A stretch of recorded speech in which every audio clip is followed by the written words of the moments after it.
potenziala auki dau kata honek. Eta da bakarra dekogune Euskal Herrian, parke arkeologiko bakarra. Altxor txiki bat zegoela, hemen Irlan.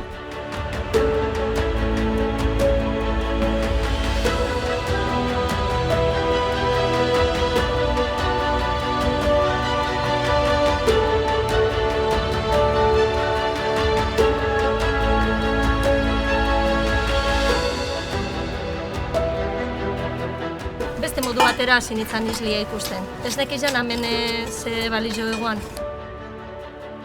Emakume horren figurian ikusten duan nahiko berez izala da, ez da bertoko fenomeno bakarra. Ni pentsatzen dut historia berreskuratzen gauzela. Ez nebean pentsako hainbeste gauza eta agertuko zirela, txamponak, palak, korpuak. Norrizan leiken ez eixena bizenakin, baina bai ze pertsonaje historionen barruan.